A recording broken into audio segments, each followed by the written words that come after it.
ఇప్పుడు ఇప్పుడు ఈ సమస్యల నుంచి బయటపడటానికి దేవుడు ఏం మాట్లాడుతున్నాడో ఒకసారి చూద్దాం. దేవుడు నాతో మాట్లాడిన మాట, మనతో మాట్లాడిన మాట, గ్రంథంలో కూడా మాట్లాడిన మాట. ఇప్పుడు రకరకాల కారణాల చేత రకరకాల సాకులు చూసుకొని నిరాశ నిస్పృహలోకి నెట్టబడి కృంగుబాటులో ఉండేటువంటి ప్రజలందరికీ కూడా చెప్తున్నాను. ఇప్పుడు మొట్టమొదటి నుంచి వద్దాం మళ్ళా వరుసగా. వీడు ఎంతో ఇష్టపడ్డాడు ఒక అమ్మాయిని, ఆ అమ్మాయి వాడిని వదిలేసి వేరే వాడిని పెళ్లి చేసుకుంది అనుకుందాం. ఇక వీడేం కావాలి? దేవదాసు కావాలా, సారాయికి దాసు కావాలా, బ్రాందీకి దాసు కావాలా, దేనికి దాసు కావాలి? వాడి మందు తాగడానికి అలవాటు పడతాడు, ఎవడో ఒకడు దరిద్రుడు తయారవుతాడు, తాగితే మత్తులో నిద్రపోతావురా, ఇంకా నీకు ఆలోచనలు ఉండవు అని కొంచెం కొంచెంగా తాగటం అలవాటైపోయి చివరికి వాడి బ్రతుకంతా తాగుడుతోనే తెల్లార్చుకుంటాడు. వాడు మొదలుపెట్టిన కారణం ఏంటి? మనసు కృంగింది. ఎందుకు కృంగింది? వాడు అనుకున్న ఆమె ఇంకొకరిని పెళ్లి చేసుకుంది, అందుకని ఇక వీడు ఇట్లా అయిపోయాడు. ఇప్పుడు నా జవాబు ఏంటంటే, నువ్వు దానిలో నుంచి బయట పడాలి అంటే నా జవాబు ఏంటంటే, నువ్వు కొద్దిగా మైండ్ గల్లోడు అయితే నా మాట విను. ఇది లైవ్లో అనేక మంది వీక్షిస్తూ ఉంటారు, తర్వాత కూడా ఇది అనేక మందికి చేరిద్ది కాబట్టి చెప్తున్నాను, అందరికీ తెలియాలి, చేరాలని. నువ్వు నిజంగా ప్రేమించావు, నువ్వు నిజంగా ఆ మనిషిని అర్థం చేసుకొని ఆ మనిషే ప్రపంచం అనుకున్నావు. ఇప్పుడు నువ్వు నీ నుండి వచ్చేటువంటి స్పందనల వల్ల ఏమర్థమవుతుందంటే నువ్వు నిజమైన ప్రేమికుడివి. కానీ నీలాంటి నిజమైన ప్రేమికుడిని వదిలేసి మాయ మాటలు చెప్పేవాడిని, మాయ కథలు చేసేవాడిని ఆమె సొంతం చేసుకుంది అనుకో. దరిద్రులెవరు? దరిద్రులెవరు? ఈ ఒక్క లాజిక్ నువ్వు అర్థం చేసుకోగలిగితే నువ్వు త్వరగా రికవర్ అయ్యి శబాష్గా ఉంటావు అన్నమాట, నంబర్ 1గా ఉంటావు అన్నమాట. దరిద్రులు ఎవరు? రియల్ లవర్ ఎవరా? నువ్వు నిజమైన ప్రేమికుడివి, నీది ట్రూ లవ్.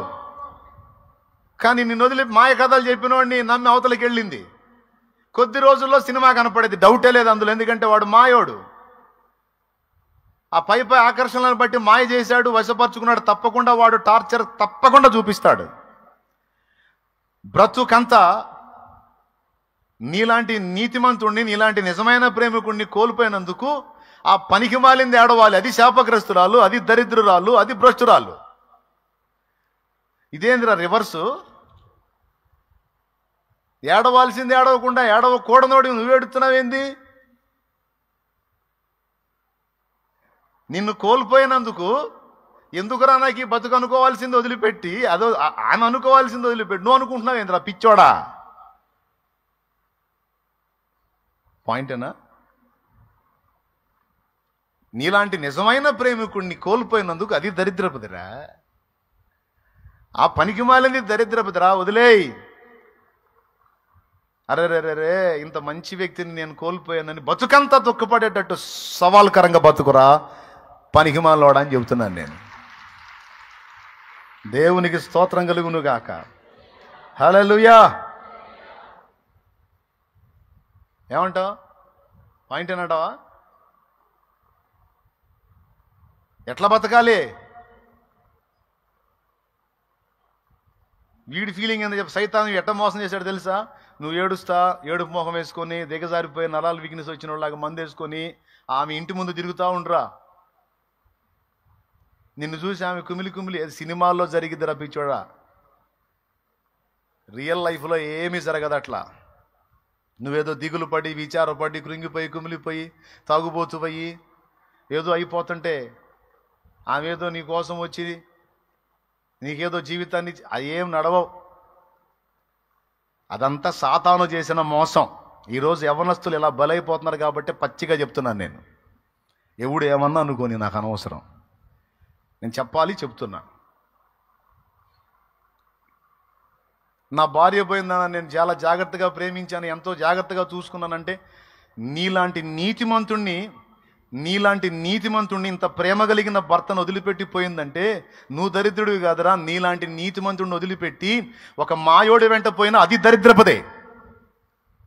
దాని కర్మ అది మోసి దాగో. రేపు నెత్తి నోరు కొట్టుకుంటుంది. ఏమన్నా తెలుసా? నా భర్త దేవుడయ్యో, నా భర్త దేవుడని. ఇక దేవుడన్నా లేదు, గీవుడన్నా లేదు. మంచి హృదయం కలిగిన వాడివి, మంచి ప్రేమ కలిగిన వాడివి, నువ్వు దేవుని పాదాలు పట్టుకుంటే తప్పకుండా నీకు మరో జీవితాన్ని నా దేవుడిస్తాడు నీకు.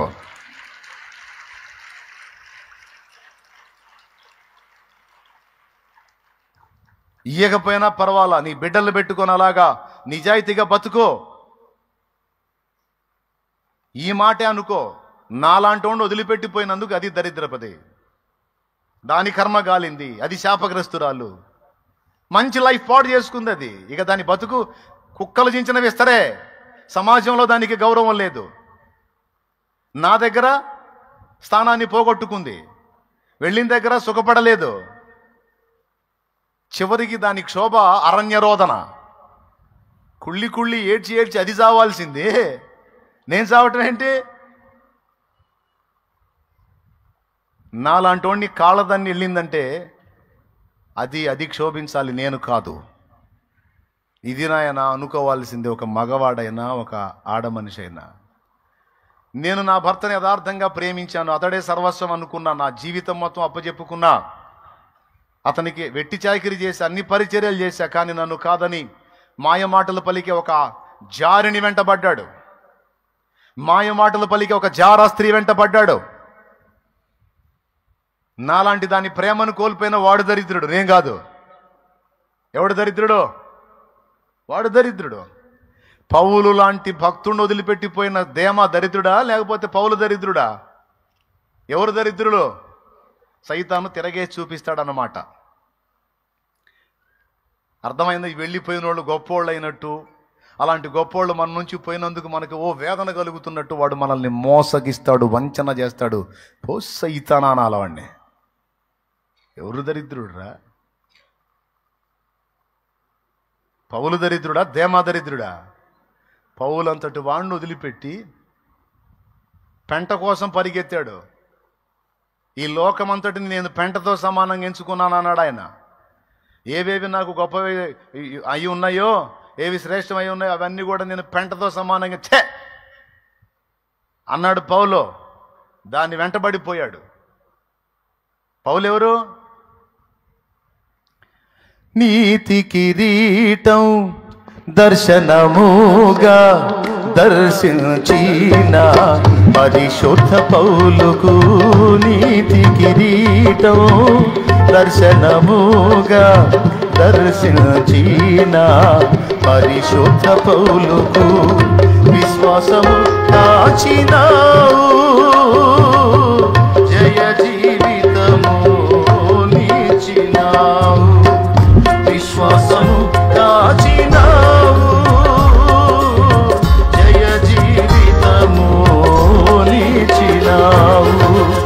సర్వోన్నతుడా నీవే నాకు ఆశ్రయ దుర్గము, సర్వోన్నతుడా నీవే నాకు ఆశ్రయ దుర్గము. ఎవరు లేరు నాకు ఇలలో, ఎవరు లేరు నాకు ఇలలో, ఆదరణ నీవేగా, ఆనందం నీవేగా, ఆదరణ నీవేగా, ఆనందం నీవేగా. సర్వోన్నతుడా నీవే నాకు ఆశ్రయ దుర్గము. దేవునికి స్తోత్రం కలుగును గాక. హల్లెలూయా.